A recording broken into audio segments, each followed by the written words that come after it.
Cette année, on a mis en place ces labellisations pour pouvoir essayer d'améliorer sans imposer des concours référencés dans les départements, dans les régions pour faire des championnats départementaux, faire des championnats régionaux et aller vers le national.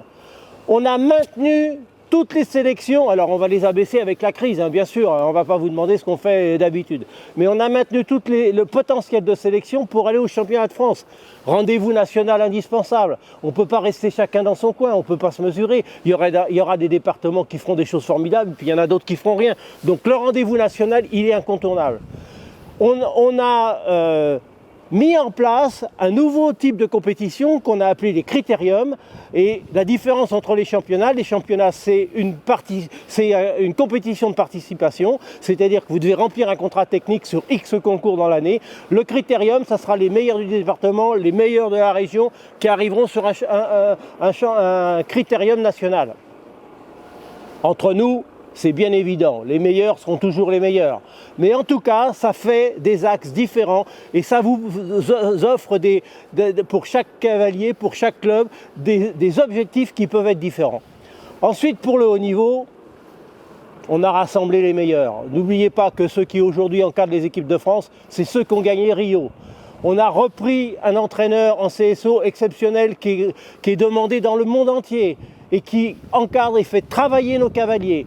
Donc sur le haut niveau, on a un plan d'accompagnement pour bien sûr Tokyo, mais aussi et surtout 2024 en France, qui est adopté par tout le monde, plébiscité par les cavaliers et les propriétaires.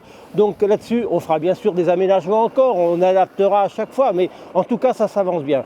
Je pense qu'aujourd'hui, il y a en effet un travail à redévelopper, c'est de consacrer davantage de temps et davantage d'initiatives vers le monde amateur.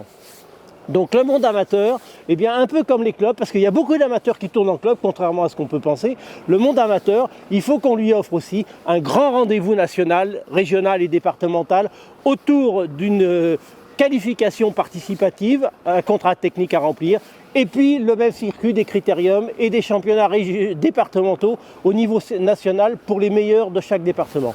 Donc tout ça, c'était prêt, on devait le mettre en place. Mon idée, après en avoir beaucoup discuté avec les autorités concernées, c'était de faire un grand Open amateur à Fontainebleau. J'espère que je pourrai le faire, sinon je trouverai autre chose pour pouvoir en tout cas le réaliser et le mener à bien et offrir aux amateurs toutes les disciplines rassemblées à une même date, sur un même lieu, pour que ça s'inscrive bien dans les habitudes, et un critérium qui continuera à se promener un peu partout en France et qui sera à une autre date. La compétition, il y en aura pour tout le monde, sur le principe qu'on a toujours tenu et conduit, des circuits d'excellence pour les meilleurs, et une compétition abordable par chacun à tous les niveaux. On fait tous de la compétition, d'abord sur soi-même, ensuite avec son cheval, sur ce qu'on avait fait la veille pour faire mieux le lendemain, et ensuite parmi les autres, pas simplement pour être le meilleur, mais pour faire de belles performances pour soi-même.